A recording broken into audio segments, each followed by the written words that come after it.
आज की झांकी और आज की जो परेड है, देश के अंदर एक ऐसी परेड आई है जो आज तक सुनने को नहीं मिली, देखने को नहीं मिली, आगे सदियों तक भी नहीं मिलेगी। ये किसान आंदोलन को ये रूप ले लिया है कि आज की झांकियों से इस सरकार की आँख खुल जाएगी। और नॉर्मली इस तरीके से लेना चाहते हैं कि हम देश के भगत हैं और किसान मजदूर जो एकता है वो दिखाना चाहते हैं। मालूम पड़े लोगों को, आप पत्रकारों को भी, मीडिया को भी, जो गोदी मीडिया है वो भी देखे, हमारा मीडिया है वो भी देखे, सबको मालूम रहेगा। जो गोदी मीडिया के लोग जिस तरीके से हमारे देश को बर्बादी करने पे उतरे हुए हैं, उनकी मैं लोगों को आह्वान करता हूँ कि उनकी जो टीवियाँ हैं वो नहीं देखें, उनको नहीं खोलें। ये अडानी और अंबानी मालिक और बाकी देश इनका नौकरी करें।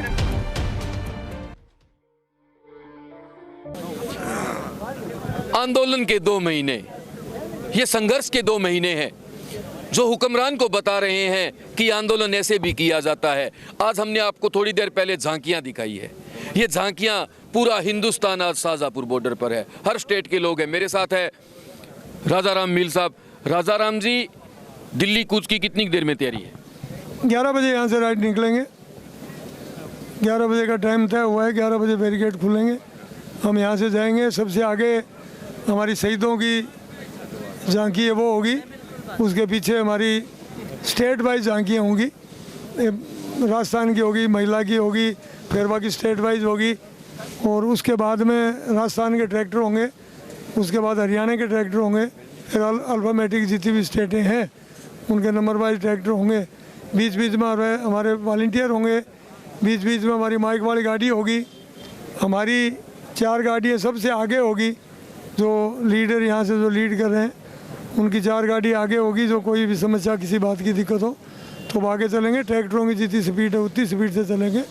सिस्टम पूरा बना हुआ है। आज की झांकी और आज की जो परेड है, देश के अंदर एक ऐसी परेड आई है जो आज तक सुनने को नहीं मिली, देखने को नहीं मिली, आगे सदियों तक भी नहीं मिलेगी। ये किसान आंदोलन को ये रूप ले लिया है कि आज की झांकियों से इस सरकार की आँख खुल जाएगी। सरकार को मालूम पड़ जाएगा कि क्या पोजीशन है, कैसा है। पहले भी कई बार ये दिल्ली के आर बार के ट्रैक्टर परेड के अंदर परेड जो है सो है कोई म्यूजिक सिस्टम पूरे हिंदुस्तान में, गांव और तहसील और जिला से लेके पूरे देश के अंदर ट्रैक्टर परेड जारी है। सुबह 10 बजे से जारी है और सामने 4 बजे तक ट्रैक्टरों की परेड दिखेगी। करोड़ों ट्रैक्टर आज इस परेड में भाग लेंगे, जो एक इतिहास बनेगा इस देश के लिए, आने वाले समय के लिए, विदेशों के लिए। जो आज देखेंगे, करेंगे, सुनेंगे। हमारे देश की आज पोजीशन जो 150 या 100 कितने देशों में 138-35 पे आ गई। आज की झांकियों से हमारे देश की इज्जत बढ़ेगी, देश कोई शायद नंबर नीचा आएगा। मेरी ये सोच है, हमारा विचार है। हम यही सोचते हुए आज की जो परेड है, इस परेड को हमें बहुत सीरियसली लेके और नॉर्मली इस तरीके से लेना चाहते हैं कि हम देश के भगत हैं और किसान मजदूर जो एकता है वो दिखाना चाहते हैं। मालूम पड़े लोगों को, आप पत्रकारों को भी, मीडिया को भी, जो गोदी मीडिया है वो भी देखे, हमारा मीडिया है वो भी देखे, सबको मालूम रहेगा।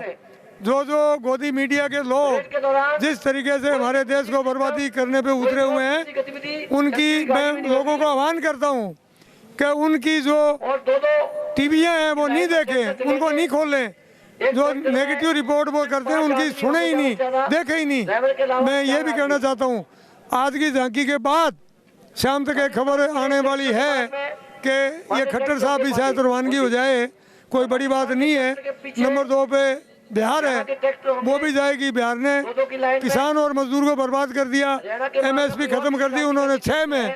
6 के बाद आज वहाँ खेती नहीं करता है, कोई किसान नहीं है, सब मजदूरी करते हैं। बिहारी हमारे यहाँ बहुत नौकरी करते हैं, आपका पेट भरते हैं, पालते हैं। वो MSP नहीं है, उसी का रीज़न है। हरियाणा और पंजाब ने जो मरना मान रखा है, वो MSP पे उनका धान और गेहूँ बिकती है। वो जिंदा है, इसीलिए जिंदा है, इसीलिए वो ताकत लगा रखी है। MSP हमारे कोई 5-7-10% मिलती है तो हमारे लोग भी थोड़े जिंदा है। बाकी देश को इन्होंने कूड़े में धकेल दिया, देश को मार दिया, बर्बाद कर दिया, बहुत ज़्यादा देश पीछे चला गया। बेरोजगारी 50% होगी, GDP हमारी 25 माइनस होगी, तो देश में बचा क्या है? ये लपा मारते फिर रहे हैं। परसों देश का प्रधानमंत्री बोला, चौथा गृह मंत्री बोला, वो कहते हैं हमने 370 लाए, हमने राम मंदिर गगनचुंबी बना रहे हैं। तो 370 लाने से, राम मंदिर बनने से लोगों का पेट नहीं भरता है, पेट में दाना नहीं जाता है। ये वोट लेने का साधन था जो ले लिए उन लोगों ने, अब वोट नहीं मिलेंगे इन नाम से। अब लोग समझ गए, जान गए, इन्होंने बहुत गलत काम किए। नोटबंदी की, देश को मारा, लॉकडाउन किया, देश को मारा, बहुत से मजदूरों के कानून कैंसिल किए, जो 8 घंटे से 12 घंटे किए, उनकी नौकरी कम करी।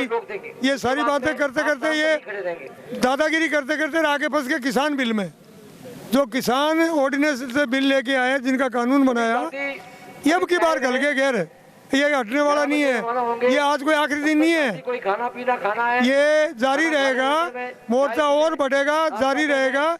मेरे को आज 40 दिन हो गए, मैं यहाँ आया उस दिन से यही हूँ। जब तक ये 3 काले कानून कैंसिल नहीं होंगे, जब तक MSP कानून में नहीं होगी, टोटल कर्जा देश के किसान का माफ नहीं होगा, ये 3 काम जब तक माने नहीं मानी जाएगी, मांग पूरी नहीं होगी, हम यहीं रहेंगे, मोर्चा यहीं रहेगा, यहीं बैठे रहेंगे। जनमत बनाने के नाम पर लोकतंत्र की हत्या करते आई ये सरकार है। अब क्या आपको लगता है कि ये आज भी बड़ी शांतिपूर्वक तरीके से हो जाने देंगे आंदोलन? अपने अपने राज्य के नहीं, आंदोलन में ये कोशिश तो कर सकते हैं, लेकिन हमारा जो परेड है ना, इसमें अशांति नहीं हो सकती। और नेता जो है, हम किसी को घुसने ही नहीं देंगे, बीच में आने ही नहीं देंगे। आएगा तो हमारे कोई फर्क नहीं पड़ेगा, कुछ बिगाड़ नहीं सकते हैं। ये कोई कहीं से बम, कोई बम तो गिरवा देंगे, कोई हैंड बम गिरा दे, वो तो एक अलग बात है। बाकी हमारे पास कुछ होने वाला नहीं है। हमारी शांतिपूर्ण होगी, शांतिपूर्ण जाएगी। हमारे को भी ये खड्डों में डालना चाहते थे, हम नहीं गए। हम हाईवे पे हैं और हाईवे पे वापस आएंगे। हम हाईवे से नीचे नहीं उतरेंगे। पुलिस का नंबर नीचे उतरने का मतलब वहाँ जाम लग जाए, हमारे छोरे रात को ठंड मरे और वहाँ मुश्किल हो जाए, 1-2 दिन पड़े रहे, ऐसा काम हम नहीं करेंगे। हम हाईवे पे और हाईवे पे जाएंगे, हाईवे पे भी आएंगे। गोदी मीडिया के ऊपर बहुत बेबाकी से बात करते आए हैं आप, हमेशा करते रहते हैं। आपको क्या लगता है, अभी जो अर्नब गोस्वामी की व्हाट्सएप चैट वाली बात हुई थी, उसके ऊपर क्या लगता है, सरकार कोई एक्शन लेगी क्या? उनकी चैट तो अब हुई है। ये चुनाव था, चुनाव के 2 महीने बाद में मैंने पाली की पब्लिक मीटिंग में बोल के आया था। मैंने कहा ये चुनाव नहीं था, ये पाकिस्तान और हिंदुस्तान का चुनाव था। इधर वोट दो तो हिंदुस्तान, इधर दो तो पाकिस्तान। ये बना दिया इन्होंने। ये पुलवामा किया, हमारे जवान मारे, और बालाकोट फर्जी किया। अजीत डोभाल जो है उसने करवाया। ये फर्जी करके वोट लिए, जो 100 सीट पे थे 300 पे आ गए। ये चुनाव नहीं था, ये एक धोखा था देश के साथ। एक जिस तरीके के जवानों को शहीद किया, तो ये बात मैंने तो, ये चैट तो अब लीक हुआ है, मैंने तो बहुत पहले कह दिया, पहले ही बता दिया। चुनाव के 2 महीने बाद में पाली की पब्लिक मीटिंग में बोल के आया था ये बात। वो बात गई, अब उन बातों में नहीं आएंगे लोग, अब नहीं आ सकते। अब जो बात है क्लियर होगी, जान जान हो गए। अब ये असम में बोल के आए 370 मंदिर। अर्नब गोस्वामी ने जो चैट किया है, अर्नब गोस्वामी को जेल में जाना पड़ेगा। जाएगा ही जाएगा, बच नहीं सकता। जो बदतमीजी देश के साथ जो बदतमीजी कर रहा है, और देश के साथ जो बदतमीजी करी है, और वो खुलेआम इस तरीके की दादागिरी कर रहा है, और यूं बोल रहा है जैसा कि सारा कुछ यही हो गया, ये मोदी जी की नकल कर रहा है, तो वो तो जेल में जाएगा जाएगा। RSS और BJP का एक एजेंडा है। RSS और BJP झांकी होगी, उसके बाद राजस्थान RSS, उसके बाद महिलाओं की झांकी होगी। RSS और BJP का एक एजेंडा है। वो चाहते हैं कि देश के अंदर RSS राज करें, ये अडानी और अंबानी मालिक और बाकी देश इनका नौकरी करे। ये एजेंडा था कि ये एजेंडा नहीं चलेगा, ये एजेंडा इनका फेल हो गया। किसानों से पंगा लिया, ये एजेंडा फेल हो गया, और अब ये साफ सुथरा काम होके रहेगा। ये हमारी चीज माननी पड़ेगी। 3 काले कानून, MSP कानून में, और ये टोटल कर्जा किसान का माफ करना पड़ेगा। ये राजाराम जी, लास्ट सवाल है आपसे, कहीं आपको नहीं लगता कि ये आंदोलन अब एक व्यवस्था परिवर्तन की लड़ाई बन चुका है? ये सिर्फ आप लोग सरकार से नहीं, देश की मीडिया से भी लड़ रहे हैं, जो पूंजीपति घराने हैं उनसे भी लड़ाई हो रही है। ऐसा है, आज का किसान, आज का मजदूर और किसान इतना ताकतवर है, ये RJ020 24 घंटा भूखा रह करके काम कर सकता है। हम किसी से हारने वाले नहीं है। ये गोदी मीडिया को भी हराएंगे, RSS बीजेपी को भी हराएंगे। और किसान मजदूर आज एक हो गया, 70% है, 15% मीडियम का जो छोटी गाड़ी बैलेनो है, मीडियम साइज के जो व्यापारी है वो हमारे साथ हैं। तो हम 85% लोग हैं। अब इनकी बातें नहीं चलेगी, इनको हरा के छोड़ेंगे। हार निश्चित है। लोकतंत्र का गला दबवा के हार मानोगे या वैसे ही मान जाएंगे? सोचिए, ये लोगों का जोश है। राजा राम जी जिस हिसाब से कह रहे थे हमारी लड़ाई है गोदी मीडिया से भी।